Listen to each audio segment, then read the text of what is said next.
Hello guys! Welcome back to this channel, Gaijin World! And for today's video, ayan, alamin natin kung kumita ba tayo sa stock market sa Philippines ngayong March. End of March na guys. So tignan natin from March 1 to March 29, kumita ba tayo? Gamit ang Call Financial website sa pag-invest sa stock market. Alamin natin sa video na to, kaya simulan na natin. So ayan guys, unahin natin ng PSEI. So sa nakikita natin sa ating screen, medyo hindi pa rin natin masabi. Although pataas o pababa yung trend. Pero kung makikita nyo naman yung ano dito, no, yung area dito, ayan, nakikita natin na sa 6,900 level, talagang hirap siyang umangat, no?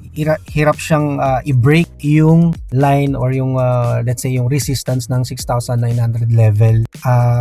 So dun sa mga meron ng gain, as much as possible makakuha tayo ng profit. Pwede tayong mag-top slice. Yung may nagtanong sa atin kung okay ba daw mag-top slice. Actually, lagi kong ginagawa yun guys. So nag-iiwan lang ako ng, eto, pakita natin yung ating portfolio. Lagi ako nag-iiwan ng at least kalahati ng shares kapag nagbebenta tayo ng shares. Katulad nito sa Monde, tas natin ng konti. Ayan, katulad nito sa Monde. So kapag may profit na tayo, let's say meron na tayong gain at na-exceed na niya yung gain na target gain ko. So kalahati ng shares ang binibenta ko. So top slice ang tawag doon, 'di ba? Tama ba? Doon sa mga talagang expert sa stock market. Sa nakikita natin dito, yung ating Call Financial ay may mga namumula pa din kasi nga hindi ganun ka nasa range, 'di ba? Nasa range pa rin yung pagtaas ng PSEI. So ito yung ating portfolio. AC is nasa 640, kaya negative tayo diyan. A-rate, hinihintay ko na tong mabenta ko to. Ang tagal na nito. Itong A-rate na to, ayan, 35.2 tapos 35.12 nung binili ko siya. Hindi pa talaga tumaas yung presyo nito, no. Ang tagal ko nang gustong ibenta to kasi parang ang tagal nung profit. And dito naman sa ating mutual fund, yung Call Equity Index, yan, kumita tayo diyan ng 9.61%. So end of the month na ngayon, March 29, at ang total equity natin for March 29 or yung end ng month, kasi every month, di ba, nagche-check tayo kung yung target ba natin nung first day ng month, nag-gain ba tayo? Kung i-compare natin yung amount last month or nung first day of the month, so papakita natin. So nung nag-start tayo nung March 1, nung March 1, ito yung value nung equity natin sa Call Financial. Ayan, 484,512. And March 29 na ngayon, so eto siya, 482 ang 482,000. So ibig sabihin hindi tayo kumita. Ano pa tayo?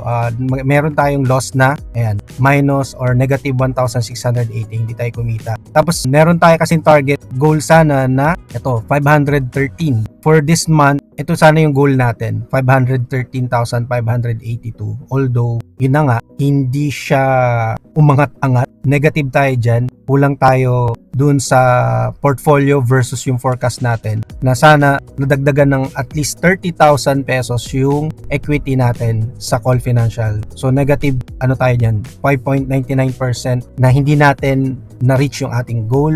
And ito yung kanyang chart. Ito yung kanyang, yan, ganyan siya pag ipa-plot natin sa Excel. Hindi natin na-reach yung gray line, dapat above gray line tayo dyan. Kaso nandito tayo sa yung red line natin, which is yung ating current standing, and yung goal natin is yung gray line, hindi natin maabot. Kasi nga, ang hirap para sa PSEI na umangat. Ayan, tingnan natin yung chart niya. Yan, punta tayo dito sa charting ng PSEI. Ayan, medyo sideways pa din, 'di ba? So pwedeng itong line na to, ayan, yung trend line. So sa nakikita natin ngayon, medyo pababa yung trend ng PSEI. Kahit pa paano may profit pa din, ayan, mag top slice kayo hanggat meron kayong makukuha. Tapos eventually kapag bumaba bumaba na yung stocks ng bumaba, saka tayo uli bibili para meron tayong pambili. So ang ginagawa ko, hinuhold ko lang muna lahat ng mga nabenta ko na at naghihintay ako ng right time para makabili ulit tayo ng stock. So currently sa market ng PSEI, ayan, nakita natin,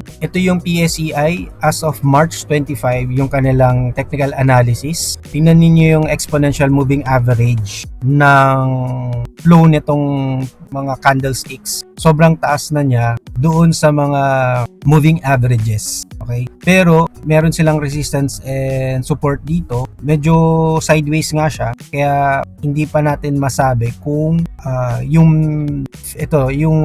moving average na 50-day, okay? Doon sila nag-create ng support. So hopefully hindi niya ma-break yung support na yan. Hindi niya mabutas yan dahil once na yung candlesticks umabot doon sa 50 na moving average na break niya doon, may possibility na pa-downtrend na talaga siya. And mako-confirm lang natin yan once na yung next support niya, which is yung moving average na 100 over here, maano din niya, bababa siya dyan. Pero right now, sa nakikita natin dito, okay, mukhang kahit papano, meron pa tayong chance na makakuha ng profit kahit papano. Hindi pa naman siya talagang bumababa doon sa support level. Okay? And kung titignan naman natin yung MACD, sa MACD, medyo downtrend na nga siya. Ayan, medyo downtrend na. Yung red line is nasa above na ng black line, which is pababa na din siya. And yung RSI niya, Relative Strength Index, ay nasa gitna. So, madami kang dapat i-consider dito. Kaya hindi mo pa masabi.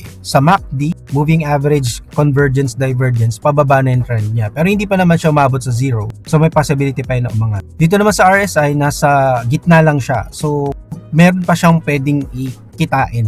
Yun yung nakikita natin dyan. Pwede pa tayong kahit makakuha ng mga ilang percent profit gain. Tapos dito nga sa medyo, ito yung inaabangan natin kung itong tatlong lines na to, yung red, blue, and green na moving averages, yan yung mga support na kailangan nating i-check, abangan para masabi natin na talagang it's time to wait for yung go signal na mag-buy tayo ng mga mas maraming stocks. Sa ngayon hindi ako makabili dahil nga paano nga kung biglang bumagsak siya.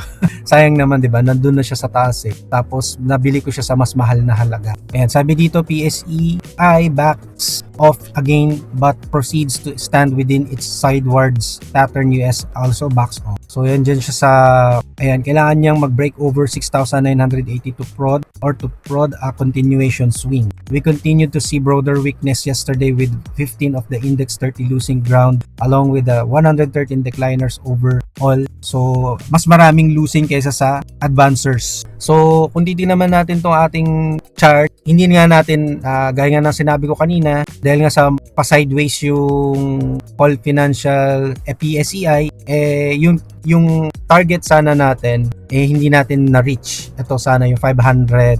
Yung ating goal dito na sana mapataas pa siya, hindi siya gumagalaw-galaw ngayon, 'di ba? Ayan, so ito sana yung goal natin. Yan, 500 for March, end of March 2024, 513,000 sana, or at least 6% sana yung gain from the previous month. Kaso hindi siya umangat. Kumbaga nagkaroon pa tayo ng loss. Yan. So yan sana yung ating target for this month. Pero hopefully parang nagstick lang siya dito sa area na to. Ito yung last month and ito sana yung target natin. So parang kapag i-update ko siya, banda dito lang siya.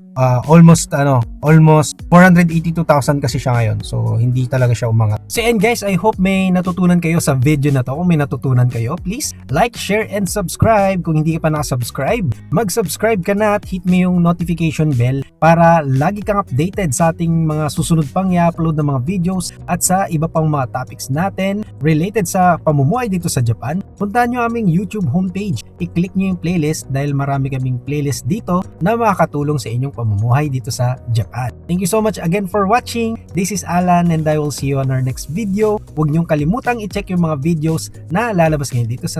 Bye!